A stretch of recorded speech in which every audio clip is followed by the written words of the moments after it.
guys, so today's video is purely about coping mechanisms. Another word for coping mechanisms is reassurance, tool, guide, toolbox, but I just call it coping mechanisms. So I'd say my first coping mechanism ever was CBT, which is cognitive behaviour therapy. That is basically counselling, speaking to people, speaking to a professional, all of that.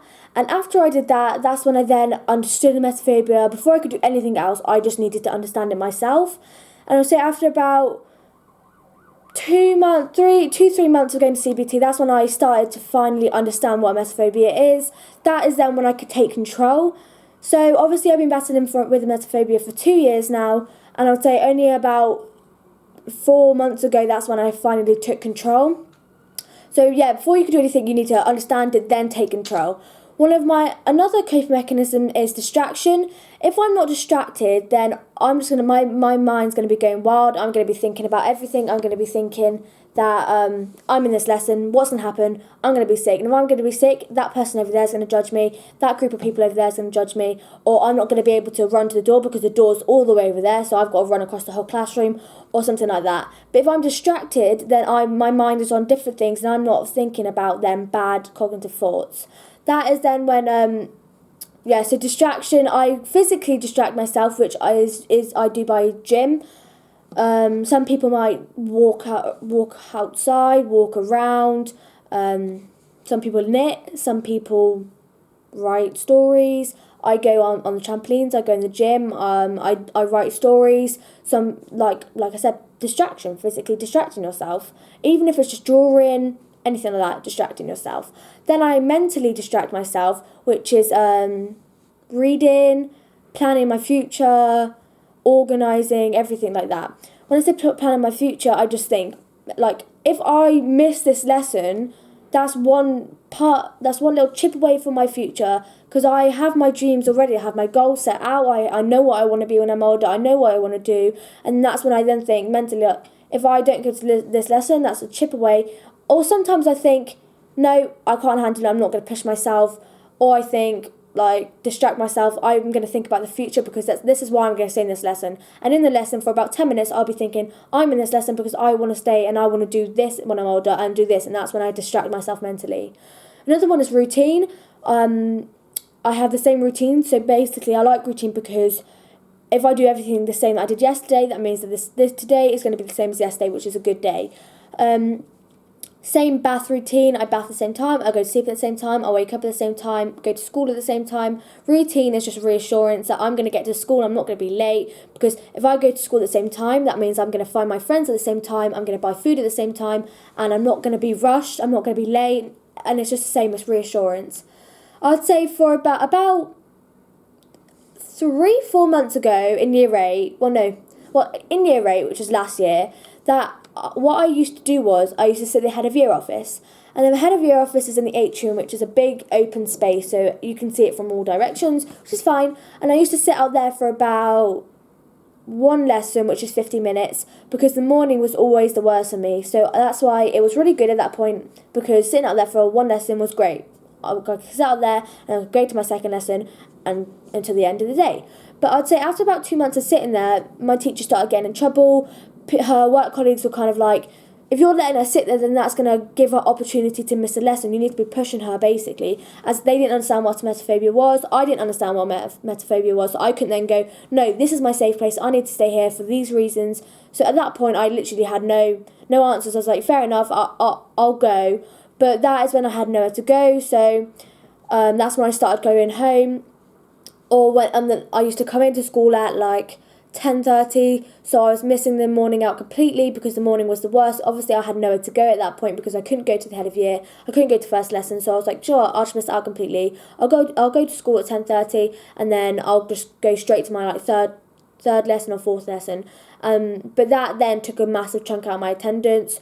So what I then decided to do was, I think at the start of year 9, that is then when I started sitting in the library. I'm not like particularly a fan of books, but I'm not in there because I like books or because I like to miss out on lessons. I'm there because that is now my safe place. It still is. It's been like that for the past like 4 months.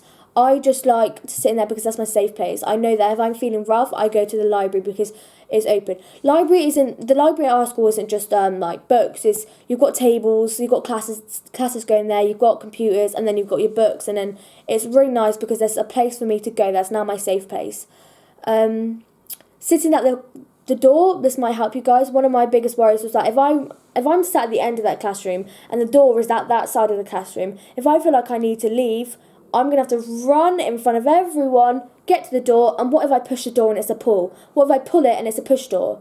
And then everyone is then watching me run across the classroom thinking, where is she going? Then watches me at the door and I can't push it or I can't actually open it. That is then when I spoke to my tutor, my mum and my tutor had a meeting, and that's when we decided I'm going to sit closer to the door. I don't do that anymore. I just sit, if I'm in the classroom, I just sit wherever. But what I did in year 8 was I sat by the door so that if I felt like I need to leave, I could just open it and then walk out. And the teachers already knew like what was going on at that point, so they wouldn't follow me and think, what are you doing? Like, they knew.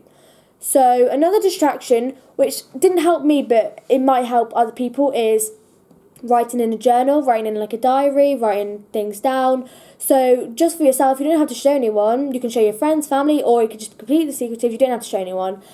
Just write everything down, everything you're feeling. Your good days, your bad days. Maybe get like a little post-it note and have a red one which is labelled bad day and then a green one so you can just flick by and see if you have more bad days or if you have more good days and see how you progress. But that didn't really help me. I did that for quite a while, but it just didn't feel like it was benefiting me at all. So I'd say about 2 months ago, maybe 3 months ago, no, I'd say about 2 months ago, I started writing a story. I actually only started writing that story just so I can explain to my friends what was going on, what emetophobia was. But I'd say after about 3 or 4 pages, 3 or 4, I then started getting really into it. I was like, this is a book. This is coming from a book point of view. So I read it to my mum and was like, do you reckon this could be good for a book? And she was like, yeah, like the writing's good, punctuation's good, the grammar's good, like this could be published, Billy. So that is now another distraction. What I like to do is I like to think one day I'm going to publish a book. And then every day I try and write at least another page. I think I'm on about 12, 13, maybe 14 pages so far. And if they're big full pages, so if you cut that into like a book size page, that's about 24, 25, 26 pages. So that is another distraction. I still do that. It keeps me distracted. I like to keep myself distracted. I like to keep myself busy so that I'm not then letting the intrusive thoughts come in, which then the thoughts going, you don't want to be in school because you're going to get embarrassed. You don't want to go into that lesson because look at the people in there, they're going to embarrass you. Or you're going to embarrass yourself in front of them. You don't want to go to that lesson. So then I'm not focusing on them thoughts. I'm distracted, and that is good. Another one is water, food, mints, anything. I have food, water, mints all the time, constantly. I have food because when you get hungry, you kind of you can be sick from hunger, and you can feel sick from hunger because if you're really, really hungry, you actually start to feel sick. Your stomach hurts. You kind of feel sick in your mouth, and I don't want that. So if I ever do skip breakfast by accident or break by accident, if I'm just too busy, then I know as reassurance that if I feel that I'm going to be sick because I'm hungry, I've got food in my bag or I've got food in my pocket, so that I'm not then going to feel sick because of hunger. That is my reassurance there.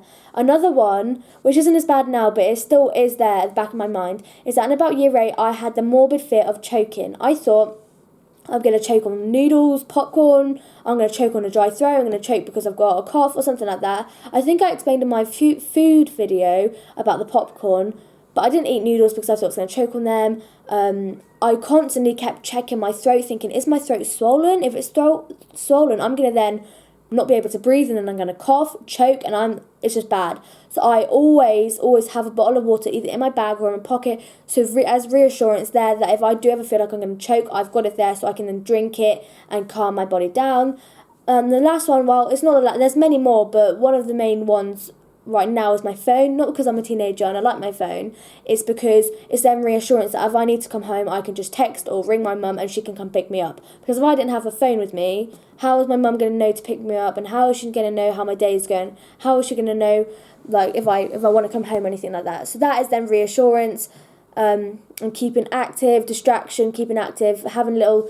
It's like, so when I'm walking around school, mentally it feels like I've got my toolbox right next to me. So there's reassurance in there, there's everything in there, coping mechanisms, everything, that if I feel like to help, that's going to help me through the day. Having this toolbox here is going to help me get through the day. And if I didn't have that toolbox, I'll be going, just be a bad day, just wouldn't be able to get through it.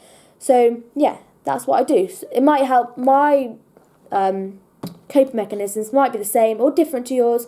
But yeah, this video is purely about coping mechanisms, and I hope you enjoy.